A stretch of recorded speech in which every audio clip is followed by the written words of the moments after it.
hey, Miss Christine, have you seen or talked to Nolan? I said, no. Why? He should be with you guys.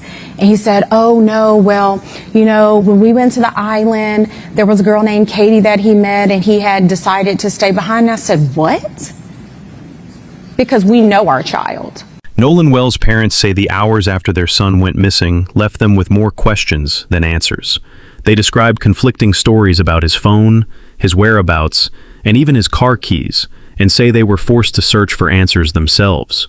So, what really happened in those critical hours after Nolan disappeared? Here's what his parents revealed about their communication with his so-called friends. So Nolan is and was an incredible, just incredible soul. He was the person who, no matter where you were in life, what was going on, he was going to be your biggest cheerleader. And I can attest to that because after COVID, my sister was like, oh, you should do social media. And I'm like, oh, I don't want to do social media. I like to just watch others. And then Nolan was like, no, Mom, you should do it. I'll help you with the videos. I got you. And, just anytime I was like, oh, I just really don't want to do this anymore, Nolan was like, no, Mama, you haven't posted today. And I'm like, I don't want to post. I'm tired. Yeah. But, that's the kind of person he was. He was God-fearing, God-loving. That boy had faith beyond measure. He was just a bright light. And he was our bright light. As far as that day goes, went to work, and he was making salmon, so he was FaceTiming me as I'm trying to see patients kind of in between, of course not answering the phone in the room. And he's like, hey, Mama, how does this look? Is this enough season? Like, what am I supposed to do with this? And I was like, okay. I was like, you don't have to do that. And he's like, no, I'm going to take care of it. I was like, okay, sure. And so he finishes cooking, get home. He's like, yeah, what you know about this? And he was, guys, when I tell you, he loved to joke. Like, he was just one of those people. He wanted everyone around him to smile, be happy, feel comfortable and accepted, and that is the kind of person God made him. Us as parents, we definitely had that influence, but Nolan was just naturally a peacemaker. Yeah. And so yeah, after that it was, 8, and then he got ready to go. He did his normal, hugged us up, I love you, Mom. I was like, be safe, knowing this was going to be his last weekend before going back to school, because football was starting, the summer training was starting, and this was his second year at Southwest, and so we knew this was going to be a big year for him. Dad and him had been training and doing all these things, and really just kind of sitting with him and letting him know, like, hey, we're going to the next stage in your life as well as, your football career. So the focus was there, and he was ready. So he leaves that day. He leaves that day with, he drives his car, and he told us kind of a general, like, hey, we're going to go to the island. Like, we knew that. I'm staying at Jack's house. And Jax was a friend I think we've met in passing before. And that's the thing, I always say there's a difference in meeting someone, knowing of someone, and then knowing someone. Knowing implies that we've sat down, we've had discussions about your hopes, your dreams, knowing you, okay, hey, he stayed the night at my house, which Wyatt, one of his friends, he had stayed at our house a couple of times. And then Jax, again, that was one I just maybe saw in passing a few times. There was only a handful of young men that we actually knew, like, he grew up with. And when I say grew up, I'm saying from like first grade, they've known each other all through high school now that they're graduated. And that would be like Jalen and Javon, LeBaron. Those are kids that we knew. So it's been hard seeing all this kind of play out. Yeah. And these are people that he considered friends. Yes.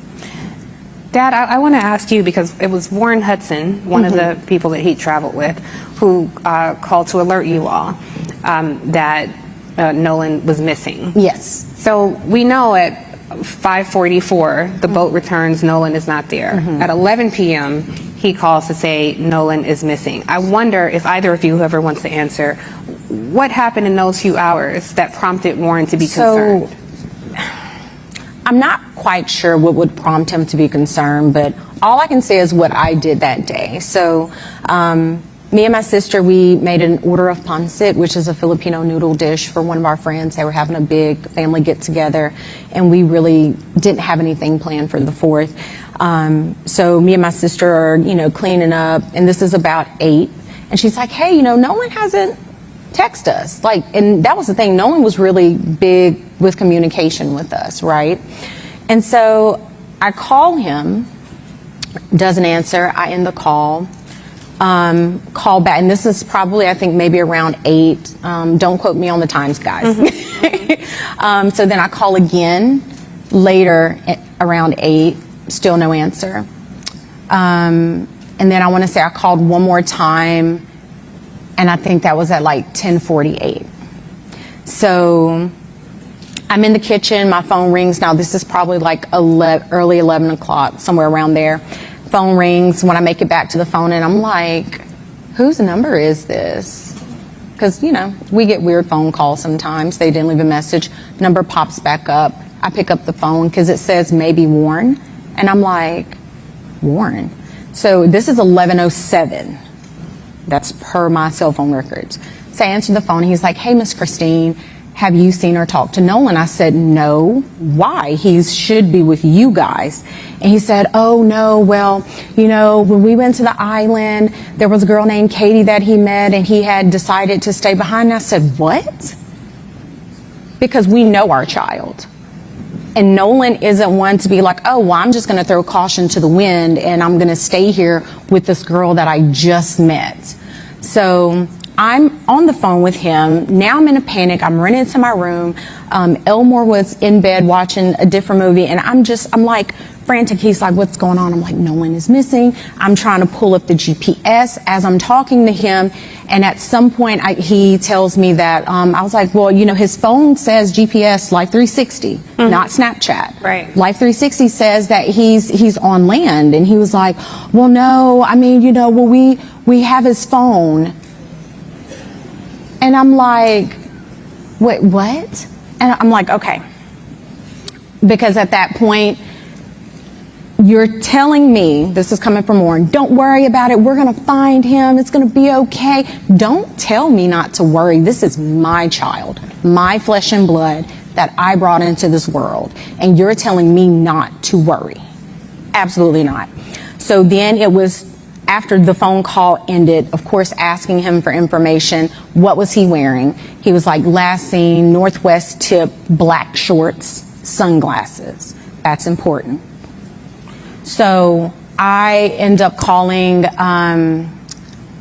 DMR, spoke with the DMR. She took all Just for our audience, DMR. So DMR is because he went missing on the island. They are basically the marine people, right? They're the ones who's going to launch the boats to go into the water and all that. But before getting off the phone with Warren, he was like, hey, I know some people at Coast Guard. I said, okay. He's like, I'm going to call Coast Guard, you call DMR. Get on the phone with DMR. I give the young lady the information. And she tells me, hey, I got this. Let me call you back. Because she was like, I'm not sure if this is going to be in our jurisdiction, essentially. So then she calls back and she tells me, okay, yeah, we spoke with Coast Guard. And I'm like, okay. But they're like, this isn't our jurisdiction. You have to contact the city of Ocean Springs.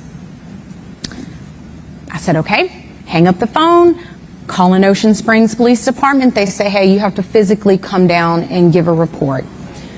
I said, okay. So on our way, because we don't live that far from the police station, on our way there, I was like, well, let me stop by the hospital, because there's a hospital that's maybe 5 minutes up the road from our house. Stop by there. I'm like, hey, have you guys seen this kid? Has he been brought in? The lady's like, no, ma'am, you know, we hadn't. I said, okay, thank you. Run out. We go to the police department. Get to the police station, and the officer basically says, again, this is out of our jurisdiction.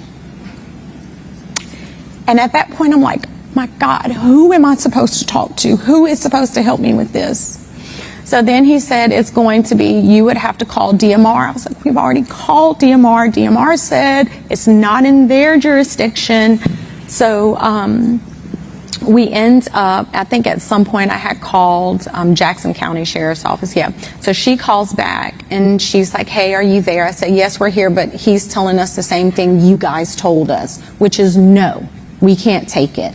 She gets on the phone with a police officer. Now this is Jackson County Sheriff's Department speaking with the Ocean Springs Police Department. Ocean Springs Police Department is saying, this is why we can't take this information. She says, okay. He gives me the phone back and she's like, okay, I'm just going to take it. I'm just going to take the information. And that was, we met an officer. It was after midnight. Right. Yeah, it was somewhere after midnight. Met him in the McDonald's parking lot, gave him the information. He was just like, okay, thanks. That I was like, like, where is the urgency? Mm-hmm. And so, as far as we know, there were no boats on the water that night. We actually, his high school football coach, Coach Bramlett, texted Elmore that morning. He said, hey man, I got a boat. Because again, we don't have boats. Let me make that very clear. We do not have a boat. We're not boating people. We don't do water like that, okay? So Coach Bramlett's like, hey, I got a boat. So we was like, great, let's go. We're on the water. We go out there. We walk the island. Cell phone works perfectly fine. I actually had almost an entire conversation with my grandmother who was in a panic as we're walking this island looking for anything. I just want to pause there. The cell phone worked fine because in the reporting there's been so much reporting that there's poor cell phone reception, and this is some of the disputes that we have about that night. Dad, feel free to jump in here because they're saying he met this young lady, Katie, and that he stayed back. According to the reporting, Katie is saying no. He said he was going to go with his friends. According to the reporting, the friends say no, he left us his phone because there was no reception. Dad, have you found any consistencies? Have you spoken directly with any of his friends? Well, the first inconsistency was you called me and tell me my son stayed on the island to talk to a girl. My son would never do that.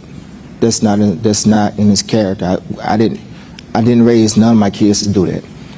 The second thing is, you say he doesn't have his phone. He doesn't leave his phone. I will wake up sometimes in the morning and Nolan will have his phone here right in my face. And I'm waking up cussing and fussing like, boy, you don't get the camera on my face.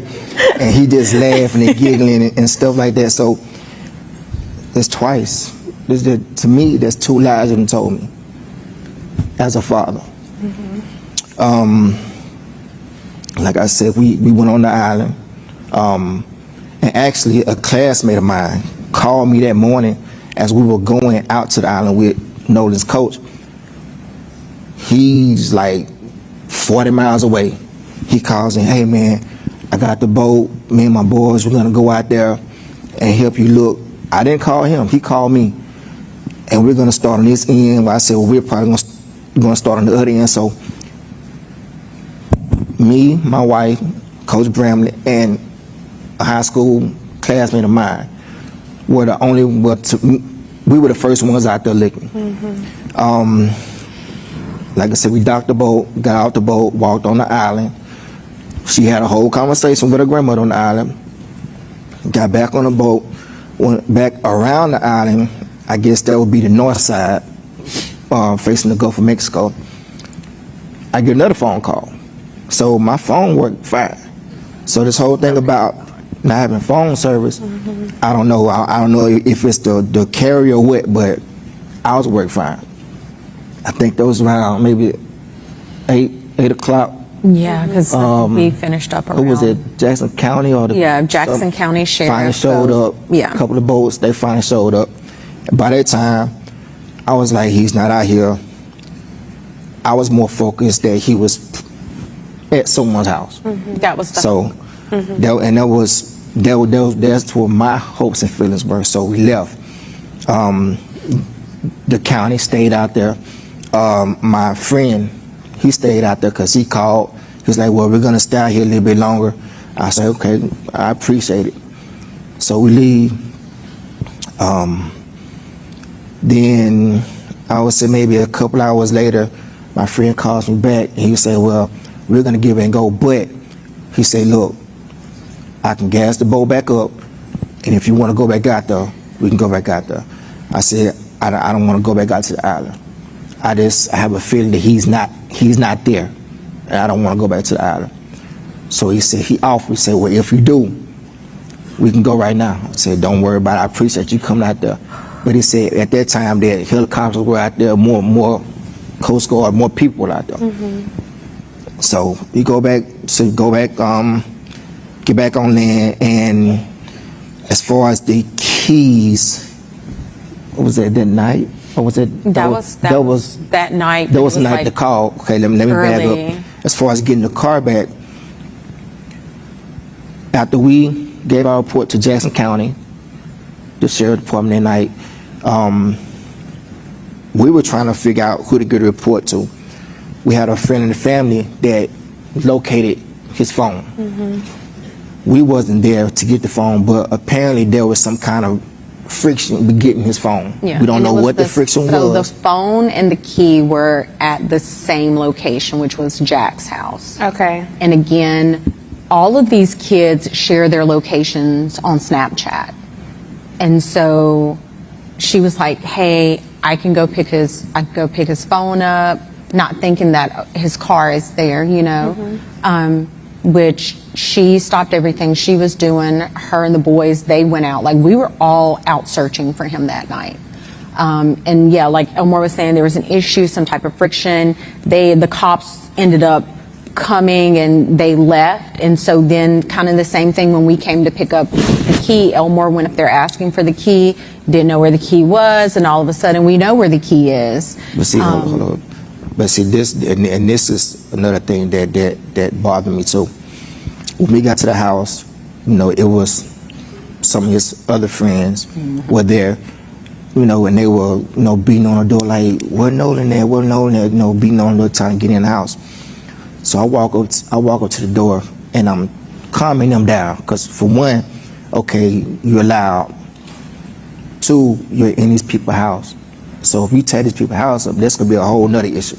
I don't want y'all bothering it. And three, I need you guys to calm down, and I need them to kind of trust me as being the adult so I can get something out of them. So I get them out the house, and then Jax finally comes down the stairs, I guess in the room, hair all messed up like he just woke up, whatever. I said, look, I'm Nolan's father. His car's outside. I need to get his car and all his personal effects that may be left over with. And he goes, oh man, Nolan was like my brother. I said, Nolan was like my brother. I said, well, if Nolan was like your brother, would you please go and get everything of his so I can get his car, I can go home. So he walks off. 2 or 3 minutes later, he come back. I don't see the keys. Okay. So I leave out the house, go back outside, stand by the car. During that time, one of the guys that was in the house, one of the other friends, he was on the phone with a girl who was apparently there with them earlier that day. And she was telling him that his keys was on top of the Xbox in his room. So he goes back up to the door by himself, and we're still out by the car. And lo and behold, here comes the keys. So now to me, you lied to me 3 times. I don't believe nothing that you tell me from here on out. And this is Jax. This is Jax. And eventually he does give you the keys. Yeah, eventually give me But the there was keys. friction getting the keys. Yes. So for one, you tell me my son is on left still on the island with a girl. 2, you have his phone. And 3, you don't give me the keys when I ask. I don't know any father who would believe, just if one of my friends did that, I'm gonna be cordial with you, but I'm gonna watch you. And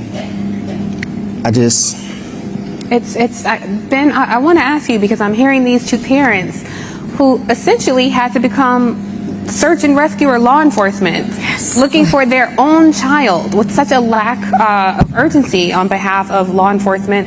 Obviously, we're talking to black journalists. We can't ignore the ugly racial history of Mississippi. I looked into the demographics of the Jackson County Sheriff Department. It's quite asymmetrical, but also just the general attitude and the lack of value when it comes to black life. Does this sound like a normal process for when an 18-year-old goes missing to you? What holes have you seen in your looking into this case? Tiffany, that was the question that Christine and Elmore had when they first called us. They wanted the truth of what happened to their 18-year-old son, Nolan Wells, and they had concerns whether they were going to get a fair and impartial investigation. And from that day to this one, it has been the same objective: to have truth, transparency, and find out what happened to Nolan.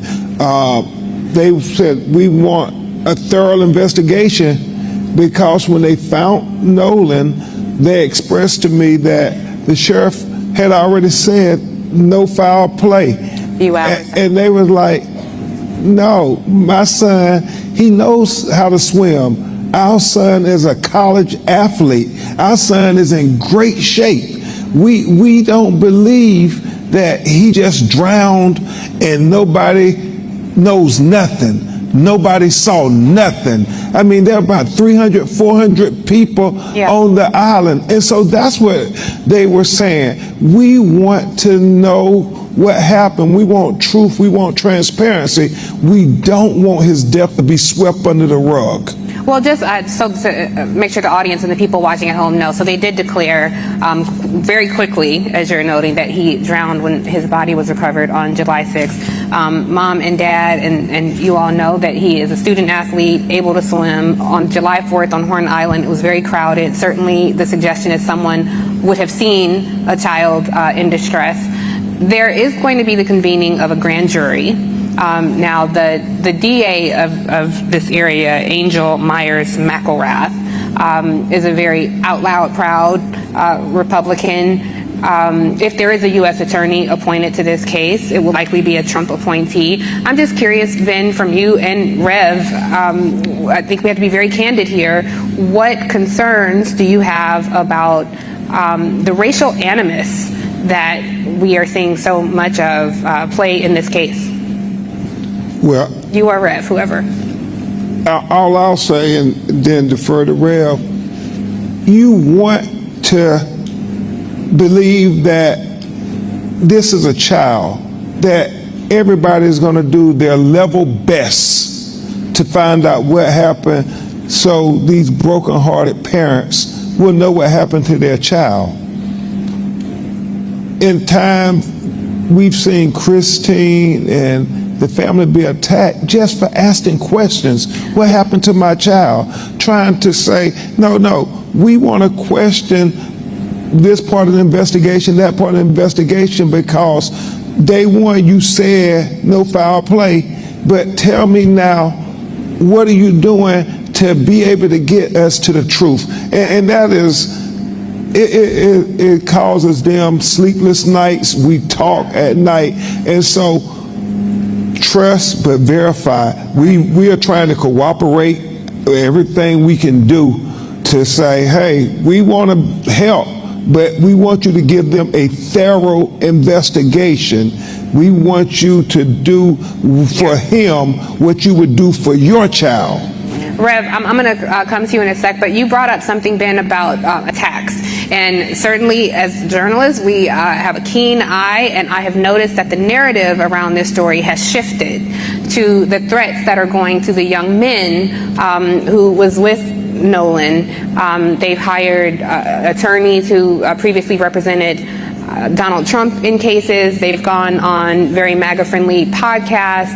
And I just want to make sure that we keep the main thing, the narrative to the victim, to the actual child who died. And I'm curious, Christine, if you can weigh in on what threats have you and your family experienced? So there have been a big smear campaign, just not only professionally, but personally for me. And they attacked your nursing license. yes, so it started out with 1-star reviews of people saying they saw me. My office verified that these were incorrect. And then it went so much as to someone contacted the Board of Nursing, and then that opened the investigation for the professional misconduct. There was no evidence presented for that claim. And the investigator I spoke with, he said, we have to do our due diligence. I said, I understand it. I respect it. He was like, I'm sorry it's coming at this time. I was like, no, I get it. Do what you have to do, because I know who I am. I know what kind of care I give to my patients. I know the relationship that we have. And I'm grateful that my patients, a lot of them, are still trusting and loving in the care that they know they're going to get with me. And so these attacks are not going to, it's not going to break me. I have to find out.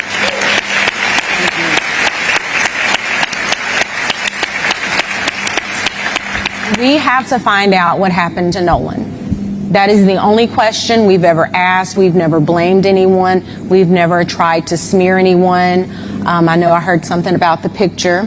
That picture was sent to me because this is a picture of him on the boat. On the boat with the people. Yes. And what it was is they were like, the person was like, Miss Christine, the information is incorrect. This is what he was wearing.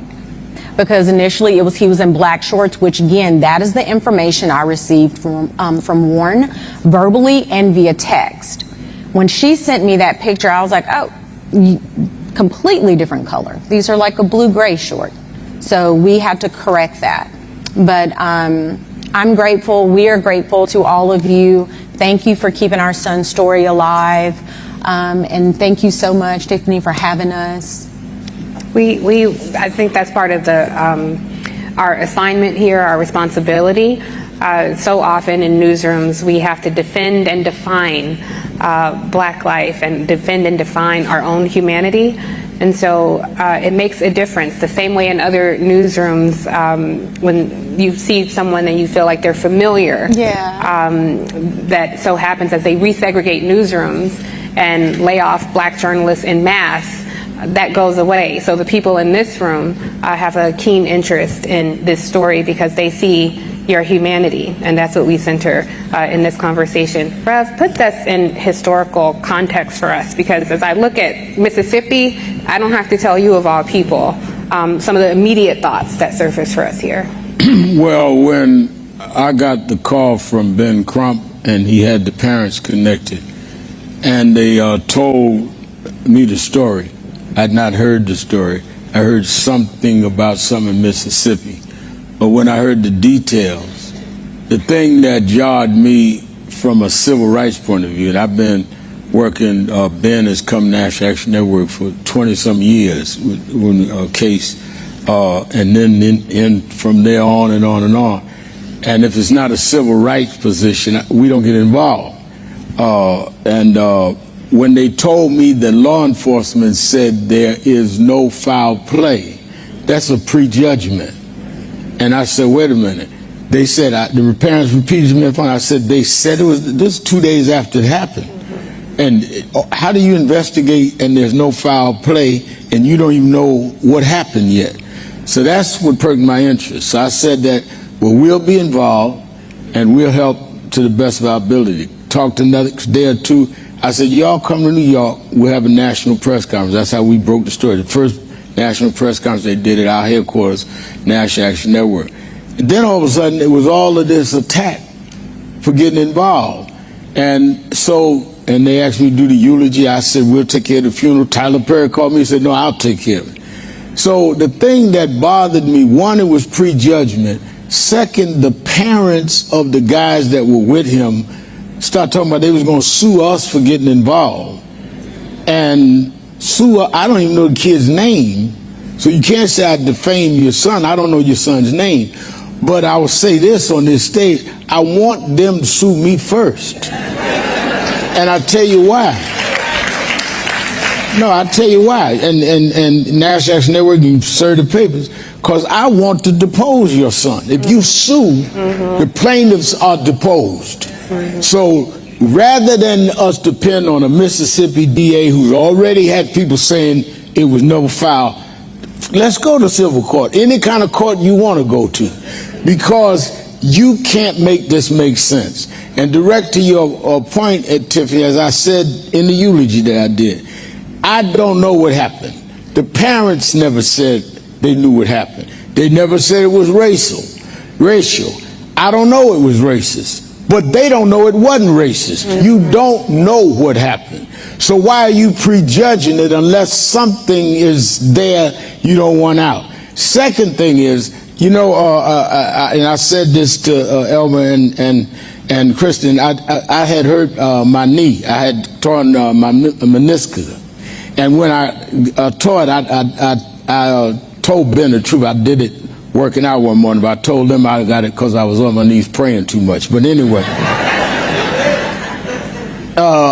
when they took me to say they may have to do surgery, the first thing they said is, well, we got to get your medical history from your primary doctor. I said, okay. So I said in the eulogy that I don't know what happened, but I got your history in Mississippi. And the history tells me black boy go out with 3 white kids come back. There's a blurred story on what happened. Now y'all all hostile and all upset. Didn't have the keys, but then you had the keys. Some about this don't make sense given your history. And I'm gonna stay on this until we find out what happened. It may be nothing, but we're not gonna leave that up to chance with people that are distorted. We gonna stay on this case. And lastly, since they want to talk about lawsuits, one of the things tying your morning together, Tiffany, they may come back, as you suggested, playing right-wing politics with this, with the local prosecutor, maybe even with the federal people. But if we have a change in January and there is a Democratic House, I said that if Hakeem becomes the speaker, he needs to have the chair of judiciary, subpoena them to the Judiciary Department, testify. No, that's what this vote means. We need to have a check and balance of government so that we got somewhere to go. We can't depend to go to Trump's Justice Department. So we need to really mobilize so people like these two parents can protect their children. As the questions surrounding Nolan Wells' disappearance continue, one thing remains painfully clear. His parents are still searching for answers. They say the conflicting accounts, the unanswered questions, and what they describe as a lack of urgency in the early response have left them struggling to understand what happened to their son. Nolan was more than a missing person case. To his parents, he was a beloved son, a student athlete, a brother, and someone who brought joy to the people around him. Now, they want one thing above everything else: the truth. What happened to Nolan on that night?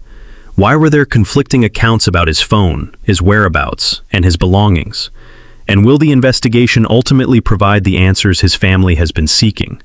Those questions remain at the center of this story. If you want to stay updated as more information emerges, make sure you subscribe, turn on notifications, and share this video. Nolan's family says they will continue asking questions until they know exactly what happened to their son.